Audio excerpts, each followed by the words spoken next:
A very good morning to you. Welcome to Thursday Morning Relationship Clinic right here on Jam 316 on Family TV and Family Radio 316. Now, kama kawaida, bench nilinunua mpya. I told you last week I have a new bench. Nimeiweka hapo nje, nimeisanitize, iko safi, msisukumane, maintain social distancing as we consult today on the Relationship Clinic. You know, when you think about 2020 has been it's been 1 year we'll remember for a long time.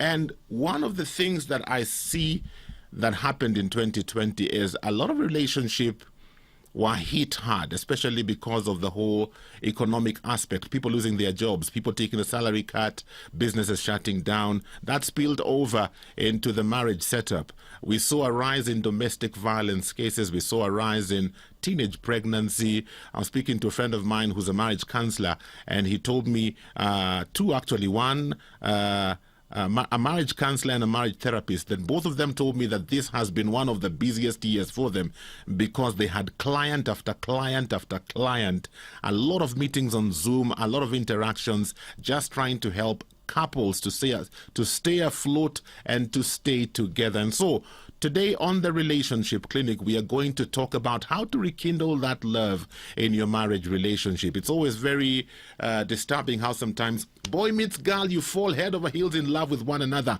You can hardly keep off each other. You get married, now you're in the same house. Suddenly you can't stand one another. Everybody wants to go their different way. What is it that happens that destroys this love that was so real and so good when the both of you are meeting? We'll look at some of those issues on the show this morning. 20316 is the SMS line. WhatsApp number 0786 316 316. And by the way, today the Relationship Clinic is for real. I'll let you know why I'm saying that in the next short while. It is the Relationship Clinic, and I told you earlier on, today we have a real clinic. Before I tell you why we have a real clinic, umekunywa gashai ama haujakunywa gashai? Eden Tea, finest garden tea. I'm telling you, you need to try it out. Eden Tea is reminding you and I in this season with all the festivities of Christmas, lots of traveling, a lot of getting together, people eating together. Don't forget, number one, watu waoshe mikono. Wash your hands with soap and running water. Number two, ensure you have a face mask. Kwanza wewe unaenda geshagi, put on a face mask. And the face mask is not for your chin, it's to cover your mouth and your nose. Put it on properly and also maintain interpersonal distance. Avoid crowded places. Let's continue to do these things. Let's finish well and finish strong. Let's work together to flatten the curve. Let's come out of the other side victorious, having defeated COVID-19. Eden Tea comes to you in several flavors. You have Eden Green Tea for the green tea lovers, Eden Purple Tea, Eden Lemon Tea, Eden Ginger Tea, and Eden Premium Tea. Available at the supermarkets, in the local shops. Grab some today. Try it out. Utanipatia ushuhuda. It truly is the finest garden tea. Now, today, it is a real clinic because I have two doctors in the house. Not one, two. If I have two doctors na shida zako zisitatuliwe, me, I don't know how I can help you. Yani, I've reserved the best for last. Two doctors in the house to help us know how to rekindle the love in our relationship. I have Dr. Keith Ndindi and his wife, Dr. Esther Dindi. You guys are just amazing. Karibuni sana. It is good to have you today. And I love that picture in the background. Sijui kama ni nyinyi.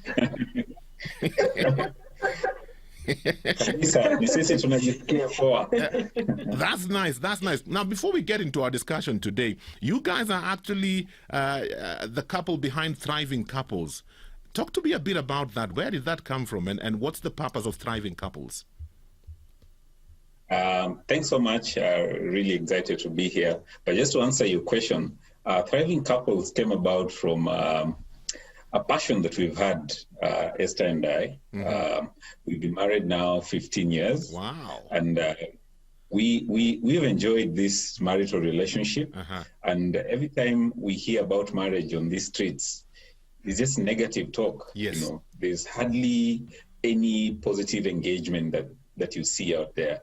And so Thriving Couples came from a desire to provide a platform where people would at least hear the other side, mm-hmm. you know, that there are marriages that are doing well. It's not that there are no challenges, but people are able to surmount them and actually enjoy the marriage, not just strive, but actually thrive in the marital relationship. Wow. So that really was the heart behind it. Okay. How many people are on that page currently?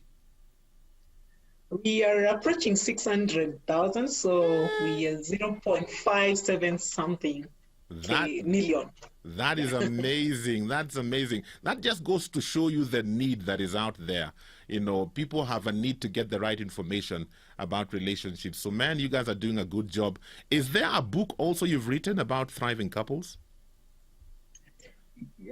Yeah. Actually, the Thriving Couples book comes out this week. And it's just it's not instructional. It's more inspirational. Yeah, because we just want people to know about the possibilities of love. You can be married for a long time and still be excited about your partner. Yes. You can be excited about coming home. You can truly enjoy seeing this person 50, 60 years down the line. So the whole principle behind the book is how can today's modern couple actually enjoy being together? Wow. Yeah. You guys are my kind of people. You know, that's actually the reason why I began the relationship clinic, because I got tired of all the negative talk on radio in the morning about marriages. So and so is cheating on this. So and so did this. I just got tired, and I said, let me not complain. Let me do something about it. So that's how we started the relationship clinic. Now, looking at 2020 has been a challenging year for a lot of people, and a lot of marriages have gone under a lot of strain. We've seen a rise in domestic violence. We've seen a rise in teenage pregnancy, and so the home front has really been under attack. And as I said earlier, a couple of my friends who are counselors and marriage therapists have told me they've had a lot of business this year, which for me, I look at it from the positive side. At least these couples are looking for help. But I'm just wondering, what are some things that kind of drain the love out of a marriage relationship? Because by the time couples are getting married, you can barely keep your hands off each other. What happens?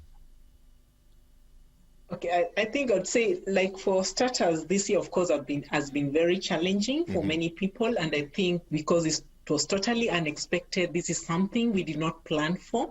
And so for a marriage that was already sort of surviving, not really thriving, it's very easy for the stressful environment to just bring to the fore the challenges that people might have been having. For one, sometimes people have grown apart or sort of drifted apart in the marriage, and so you use work or whatever other activities that one would do out there as a distraction, as a reason to leave home and be away from this person, so you do not have conflict. So there was a kind of separation that the spouses would live apart and focus on other things and maybe get back home late, the other person is asleep, and life just kind of goes on, and there's a semblance of normalcy. However, COVID then meant that people are locked down together. You have to be facing this person every day. You have nowhere to run to. Some people lost their jobs, and therefore now you had to deal with those little things that you've been ignoring, the things that have been irritating you, something you are wronged about, and someone never apologized, so you never made peace about that. So all these things, like pent up energy, is now being released. And you know, for some people, maybe businesses didn't do well, and therefore, if when you're stressed, you react in a certain way, you become aggressive, then all these things are kind of just erupted. So I would say it's not that marriages were doing okay and suddenly there's a problem. It's just that there was a problem that had not been addressed, and now it's come to the fore. And it's a good thing to have people going for counseling, because it means that they're having to address things that they neglected for a long time. And so just having to be together is a way of facing the issues and dealing with the conflict, and resolve things and be able to have a better, thriving marriage. You know, one of the things I keep hearing is sometimes the man stops pursuing. You know, before I ingie box, you knew what to say, you knew how to pursue, but somehow once she says I do, I keep hearing that a lot of us men stop pursuing. Dr. Keith, I don't know what you can say about that. Are you still pursuing? Nitajitetea nikiwa upande gani? but it's actually true. And I think a lot of this has got to do with the male psyche. The way we are put together, we like to do projects and complete projects and move on. So for a lot of men, pursuing the lady becomes like a project for a certain season of life. And so they put all their energies into it, all their creativity. And then after marriage, he gets to the next project. Many times they actually think it's a good project. Most of the gentlemen I talk to who are having marital trouble don't understand. They say, I'm providing for this family. Yeah. I'm out there because I want her to have a good life. I want the children to get their needs met. I just don't get it. Because in their minds, they have now moved to the project of providing for the family, yes, which is actually a good thing. But they've completely forgotten that the marital relationship is not a project. And the way in which I look at it, we usually call it drifting apart. People don't actually fall out of love. People just drift apart. Oh. The moments together start being maybe after 1 week, 2 weeks, if not connected. Then it becomes just too much effort to connect. And then before long, you're just so far apart. And so the idea here is, how do you maintain your connection through the year? Yeah. And I think I would say that it takes a lot of intentionality, of course, from both quarters. But like Keith has already said, for men, it's like compartmentalization. They are done with one project, they move on to the next. So particularly for men, I think they require to be more intentional, to keep pursuing their girl and keep, recognizing the love language and just nurturing that dream and keeping the fire burning. Okay. Let's talk about how do you, for that couple who the fires, ni kama kuna mtu alimwaga maji moto ilizima, but they really want to work together, right? They really want to reignite this fire that was there. What can they do? Where can they begin? How can we help them to begin to rebuild these fires and to get back to that place where they can actually gaze into each other's eyes without saying anything, and it's just a good day? I think you can write a romance novel, man. You got the words, man, the lyrics. They pay me to talk, my friend. They pay me to talk. I had better know what to say. Anyhow, I think we, when we are looking at romance in marriage and rekindling it, I think the first thing is usually the mindset. I remember during our wedding day, one of the things that shocked me, almost every other person that stood up to speak would tell us, and we were young and excited about each other, Yes. And they would tell us, ndoa ni kuvumiliana. It's like once you get in there, it's a death blow to the thrill of romance. Yes. And that is a mindset that a lot of people have, literally. So if you see, for example, the way in the movies love and romance is depicted, how many times do you see it from a married couple? It's almost always some young guys who, are just having passion together, or an illicit love affair. Very true. It's like married and romance don't go together, and it's like, be married, you automatically sign up for a club called boring. And so that mindset, I think, is a first step in changing things. That literally you have to learn, and sometimes it's a process, that marriage should be exciting, that it's possible to have the thrill of romance many years in. And when you start to change the way you think, you suddenly realize that it is not as difficult as people imagine to actually keep the fire burning in a relationship. It truly boils down to the small things. I'll just give you one little example. I'm a surgeon. I do heart surgery, and sometimes it can get very tough. I can be in surgery for 12, 16 hours. And once in a while, after those 16 hours, you actually lose the patient. And it's very tough. It's very, it hits you like nothing else. And so there's a time I had such a day. I lost the patient, and I called my wife and just told her, it's been tough. This has happened. And she said, Pole. When I got home, I found that she had told the children that, Dad has had a rough day. When he comes home, just welcome him, tell him that he's an awesome dad, hug him, tell him you love him, And so I get home feeling tired, exhausted, emotionally beat. And then the kids come up and they're hugging me and they're saying, Dad, you're awesome, we love you, you're fantastic, And when I realized she did that for me, just to lift up my spirits, there's something that does.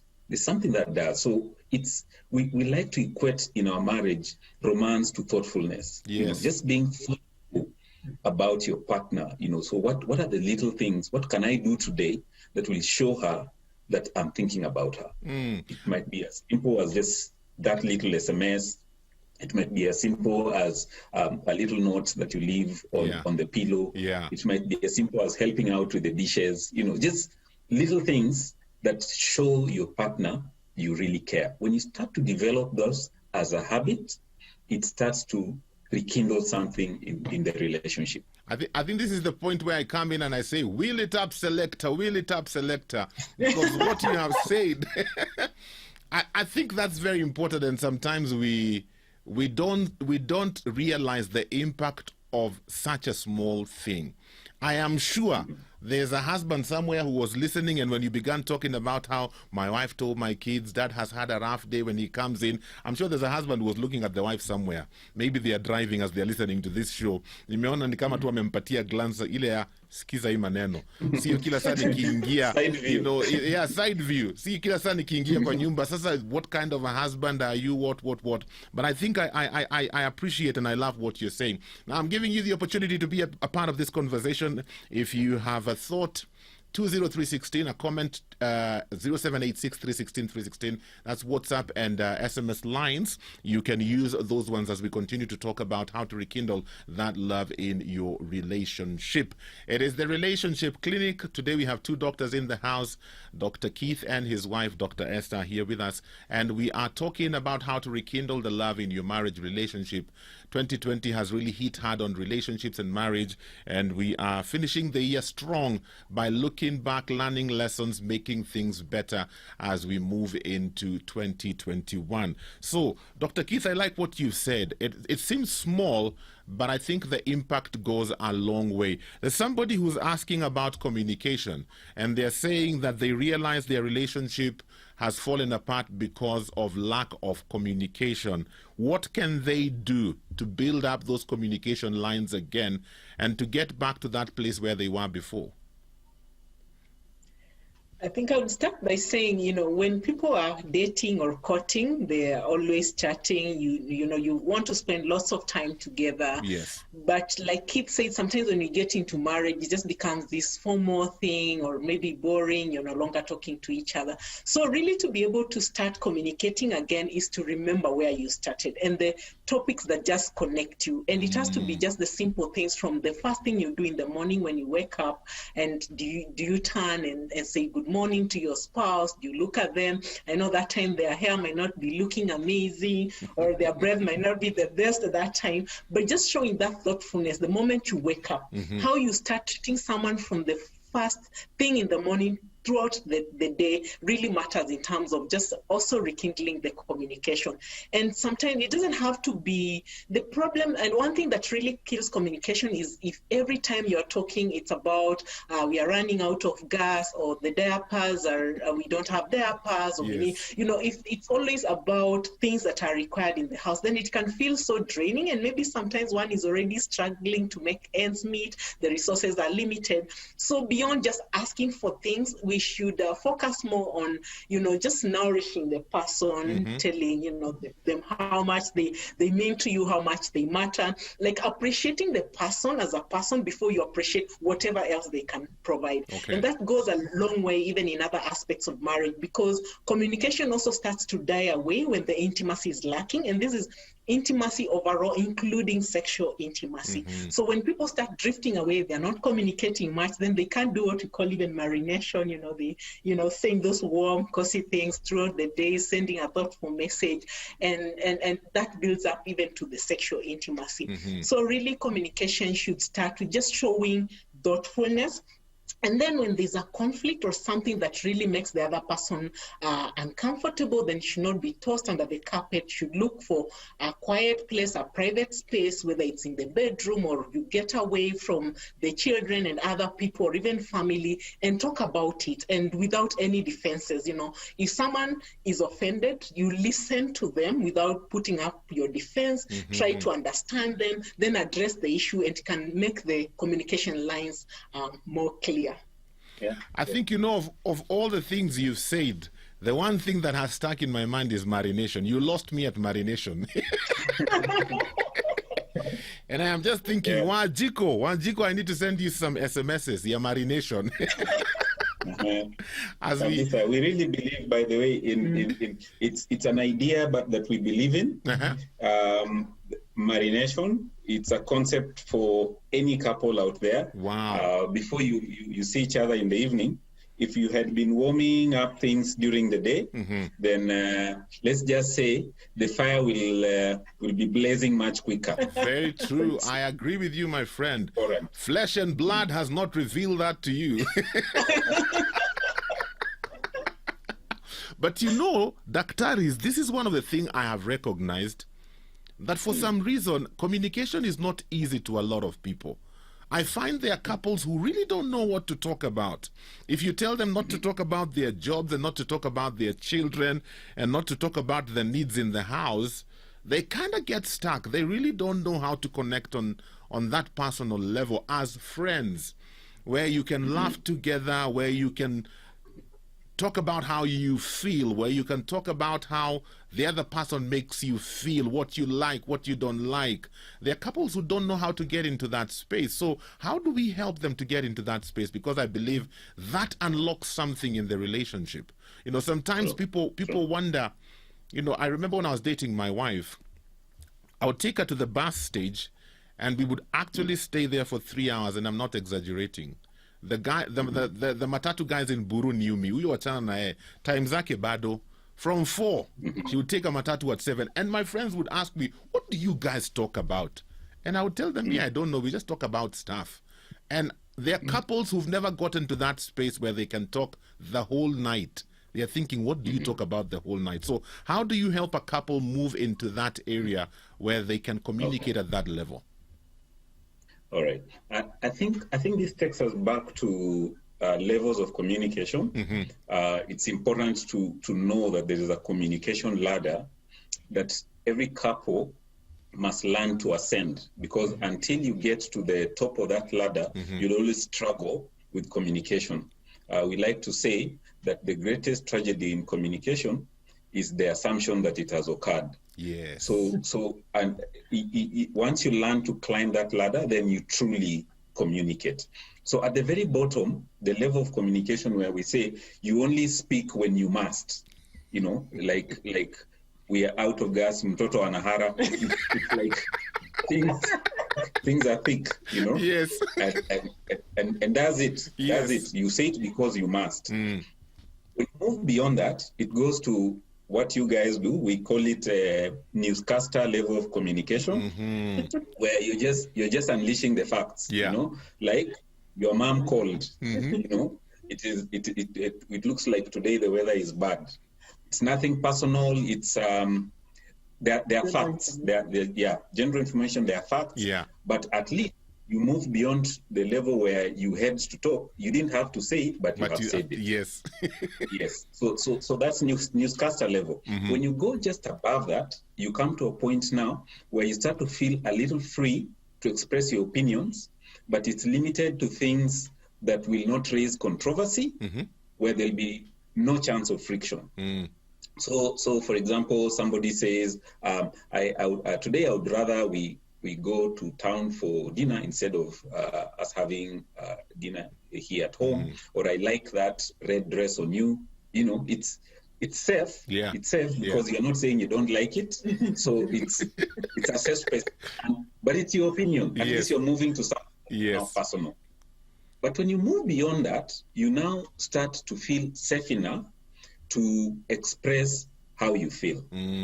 So, and this level is where a lot of ladies say they struggle with the men. Okay. Because the man is just not, it's like, when I ask him how he's doing, he says, okay. Yes. And I ask it, and when you ask the dude, he's like, but I'm okay. Yes. So, but how are you actually feeling? And for some men, literally, they have to learn through, and sometimes in the exercises we do, you have to start to provide some words as examples. Yeah. So when she asks how you feel, these are some of the words you can say. Yes. Because they actually speak what is in your heart. Because sometimes you're feeling frustrated, you're feeling sad, you're feeling not listened to, you're feeling judged. You know, all those. For a man to say that he's feeling judged, you know, he has to feel very comfortable to reveal that. Yeah. Because in essence, he's beginning to put his ego aside. And this level 4 of communication is marked by that burial of ego in the sea of maturity. Yes. Beyond that, when you come now to level 5 of communication is when the two of you truly are naked and not ashamed. You are real with each other.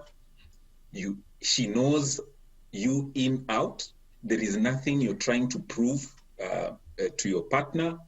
You go beyond just expressing your feelings. You're now talking about your dreams, your aspirations, the real things that move the core of whom you are. And so couples that communicate a lot are couples that level 4 and 5 of communication is their kawaida. Yeah. Because when you start to talk about feelings, there is so much to talk about. So when I say I'm feeling hurt, you'd say, okay, so why is it that you're feeling hurt? Did this happen? Like, no, it was the way you did this. Or, you know, there's a lot of engagement at that point. Or if you're talking dreams and aspirations, and you'll see the people that are dating, because many times they're really dreaming about this future together. Yes. You know, there's so much, you know, they're talking about these kids that they will have, they're talking about this home they want to build, they're talking about these careers that, you know, so they're at dream and aspiration stage. Unfortunately, after marriage, many engage reverse gear and then settle on just stating the fact. So I think for a couple to be great at communication, they have to be willing to take this journey. Sometimes it's a little risky and uncomfortable, but we like to say, you know, true intimacy cannot come without vulnerability. Yeah, very true. And so when a couple begins to trust each other enough to engage at that level, then communication truly becomes a rich and experience. Okay. Dr. Esther, you know... Oh, sorry. Just say what you wanted to say. Yeah, I was to say that also something that helps in the communication and going up the ladder is creating settings in where you don't have other distractions, maybe go out for coffee or go to quiet places and just let it be about you and start talking about it. And you can create that pillow talk, maybe before you sleep, get to know what was happening with the other person throughout the day, and just being listening. If anytime one is speaking, you just listen. Like, what helps is sometimes I know the kind of procedure my husband is having in theater. So when he comes, I'll ask about how the procedure went, how the patient did, whether the patient has reversed. You know, such details will make him speak more, and I get to know how the experience was. There's something you've brought in there that is, I think sometimes is a struggle for a good number of men, where your wife is not engaged in your world. Yeah, now maybe for both of you, you have an advantage because both of you are doctors, and so you would understand what happens in each other's worlds because you're interested in the first place. But I find that sometimes a lot of husbands have got that gap where my wife is not really interested in my space or the things I like, so we can't have that. We can't engage intellectually about the things I'm passionate about, and so we really don't have much to talk about. And sometimes people get into affairs because it begins by connecting with somebody of the opposite sex who shares the same passions, and you engage on a level, back and now you begin to think, wow, my friend. If only it was you and not somebody else, you know. So how do you help a couple that has that struggle? They are not into each other's worlds, really. Okay. I think the first thing is remembering why you're getting married. When you're getting married, it's not just to get into the institution of marriage, it's to get married to that person.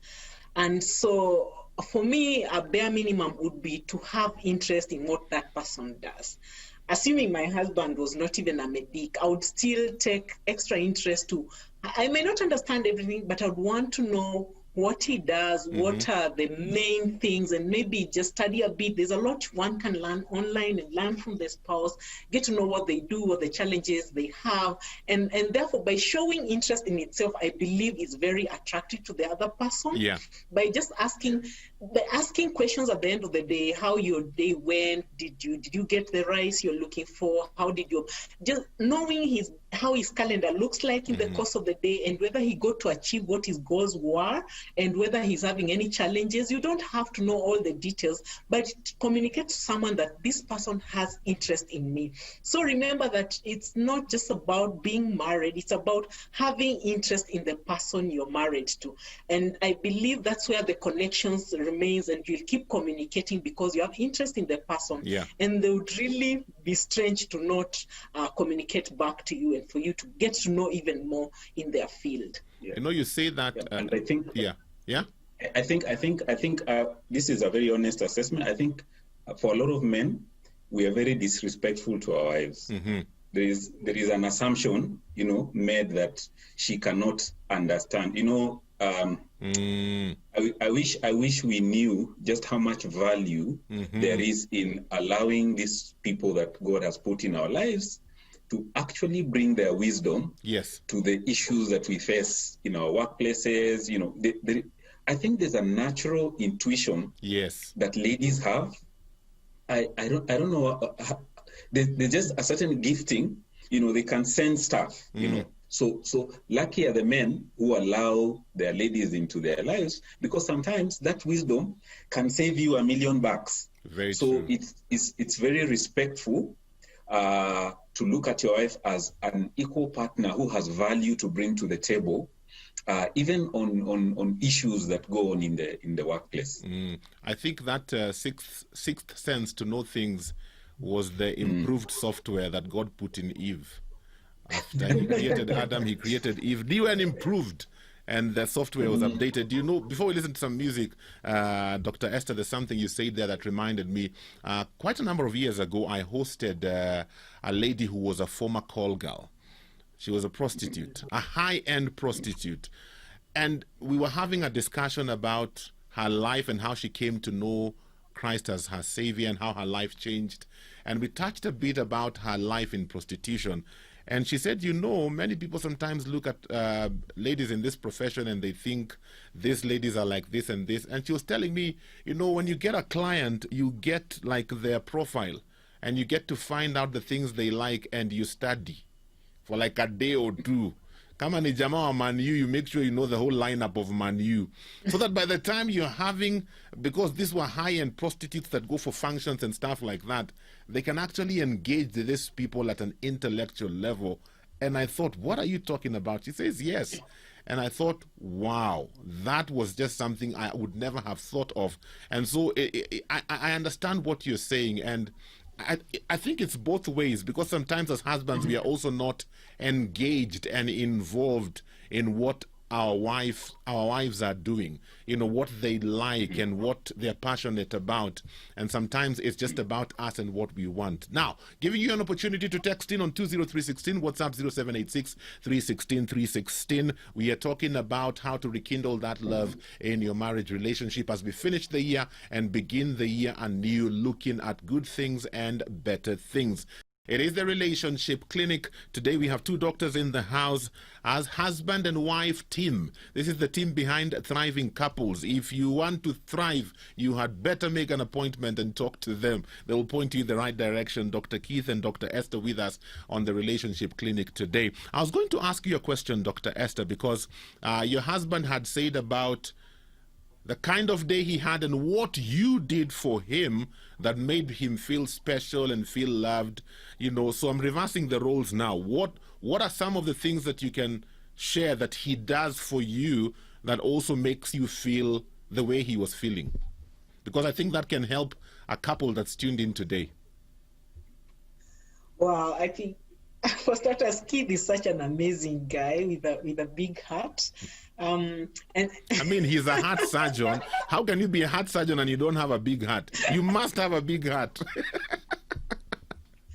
Yeah, so one of the things I appreciate about him is being very supportive and thoughtful. And one, I am someone who gets overwhelmed. The feeling of being overwhelmed is like if I have a lot of things to do. For instance, when I was working on my thesis back in postgraduate, he was also doing his postgraduate studies. And I remember I had to beat some deadlines because I really wanted to complete my master's program very fast. And there are some things I was just feeling stuck. And he really helped me sometimes type out my things and made me just feel like it's something easier and lighter to do. And that happens till date. Anytime I have just challenges of, I'm feeling that I'm not beating my deadlines, the first things he'll do is just help me sit down and reorganize myself and just realize how practical something is. And so it makes it easier when I know I can take the next step and the next step and the next step. And just having someone who listens to me, I think I am not certain it's really common amongst men, and just feeling respected. He respects my wisdom, he respects my intelligence, and he thinks that I have a lot to offer. And so he listens when I have something to say and gives me good critique.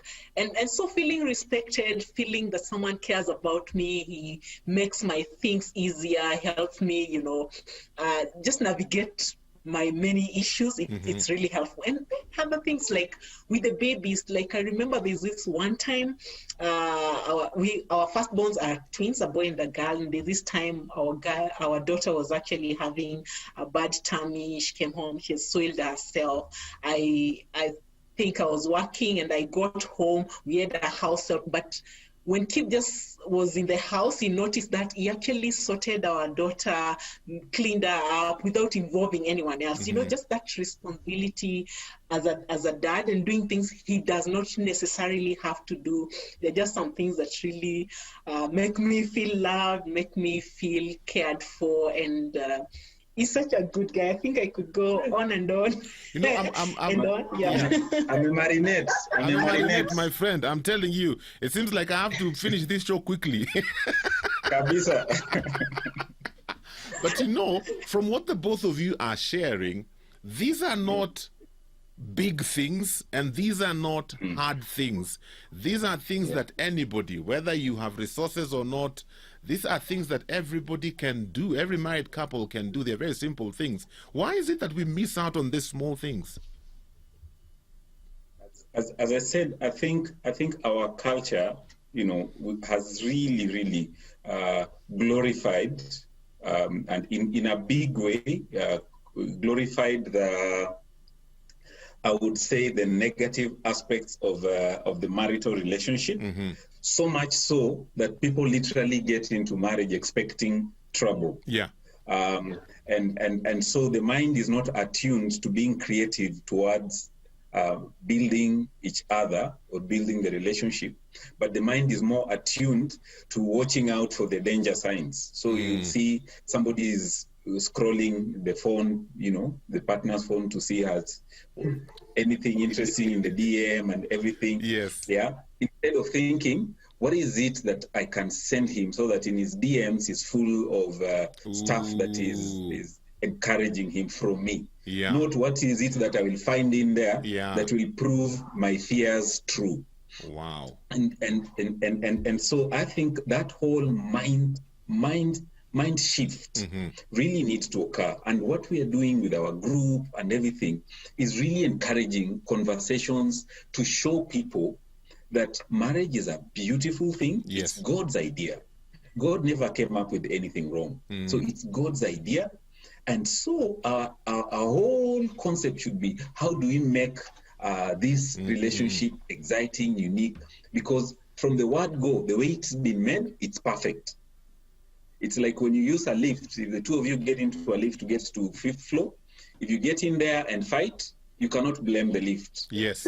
Yes. Yeah, it's you guys at fault. The lift moved you, but you are the ones that chose to fight. So I think if we have the right mindset and think about the little things we can do every day, we call them the habits that do or die. So the little things, every morning without fail, as guys, we have breakfast together as a couple, and it's our time to connect. Wow. Every day we must call each other during the day. So we call it the midday connect.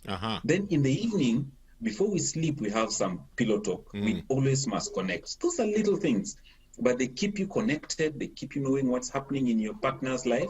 They keep you engaged. And that's how to keep the relationship vibrant. Maybe you guys need to write another book. I have a title for you. I have a title for you. Do you want to hear? Do you want to hear it? Please. The 7 Habits of Thriving Couples. That's a good idea, huh? You guys need to write that one. Will you demand for some royalties for giving us that name? Mi nimeokoka, Yesu ni mwokozi wa maisha yangu. The royalty is to see that book out and people reading it and marriages being blessed. That's enough payment for me. Awesome, but yes, we think we will actually do a series. This was just the beginning. The book now is more of just welcoming guys to a change of mindset. Yes. To see it as a possibility. So that we use the forum of our story in a very raw and real way, share our struggles and everything, but at the end show people that it's possible. Yes. And then later on, we'll now go into the nitty-gritties of then how do you actually live it out on a daily basis. You know, there's something you said there that I think is very important, and sometimes as married couples we miss out, because you basically gave us a schedule. That you have breakfast together, you have the midday connect, you know, in the evening you have conversation. So it's almost like it's a scheduled time where you're so intentional and you block everything else out and you focus on this because it's important. Sometimes I think couples expect some things to work naturally, and so we don't even think of scheduling coming up with a schedule of our time together. You know, I've met couples who think that is so unnatural. You know, we want it to happen naturally. If he loves me, he will. If she loves me, she will. So maybe you can talk to us a bit about that, because I think it's helpful to plan and schedule and actually follow through on it. Yeah, so like you said, we love to have breakfast together, and I mean everyone could just have their breakfast and leave the house, but it's just a moment to talk to each other about like what his day is going to be, whether he's going to clinic or whether he's going to the operating room, or what special patients are coming that day, because they get a lot of referrals, and so I kind of get to know how his day is and all that, and that helps, because in the evening then I'll be finding out how did it go, what was the stressful issues, what was the outcome, and so it just creates fodder for communication, and then of course just look at each other, you know, deep into the eyes, and this is where the sweet nothings come from. Look at me, and he still thinks I look sexy, and I mean that feels good. I tell him he's looking smart, and you know, just those small things. I think when we get married, sometimes we start taking them for granted. Someone still wants to feel like I am still attractive to him, he's still attractive to me, and even in the course of the day, not even the midday connect, any other time, a random thought or something exciting that happens, you just call, or I just heard your presentation and it was amazing. I think especially for the men, and you know, anyone who is educated would feel like I am attractive even beyond physically, even intellectually. It would feel nice for him. I know he's doing well when I hear, you know, how well he did on his surgery and all that. I mean, we should not shy away from praising our spouses, from admiring them, and because sometimes, like, we fail to do that and you're threatening someone else is doing that, it's just awkward. Feed your spouse, nourish them all around emotionally, socially, intellectually. Any way you can nourish them really goes a long way. And sometimes the seasons we've been very busy, we literally schedule time to be together. There are times like during our masters, we were paying our school fees. I mean, there was a lot going on. We were financially constrained, but we'd still find time to go even to small hotels and just have tea, or even go to open spaces and just sit and talk and connect. Because when you're very busy, it's easy to start feeling stretched and start neglecting things that really matter. So we always work on trying to connect on the small things and the big things at the same time. Awesome. Wow. Imagine our time is up so fast and the way we are having fun. Maybe one of you can give us a parting shot as we finish. I think I would say this to all the couples out there. You can have an amazing marriage. A thriving marriage is a choice. There's a book we love called Great by Choice, written by Jim Collins, essentially saying you have the life you decide to have. And so an amazing marriage is a choice, a deliberate choice that the two of you can make. And once you make that up in your mind, nothing else can stand in your way. Wow. Thrive or strive, the choice is yours. The choice is yours. Wow. Asanteni sana, thank you so much for being a part of the relationship clinic. I was just wondering, how comes I didn't connect with this couple earlier on in the year?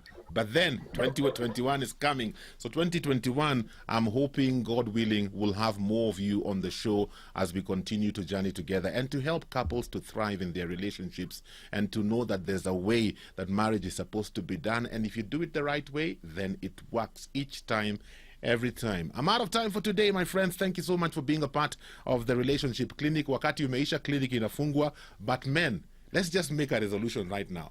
2021, let's just decide it is the year of marination. My friend, fireworks galore. That's all the time we have for the show today. Have a great day and God bless you.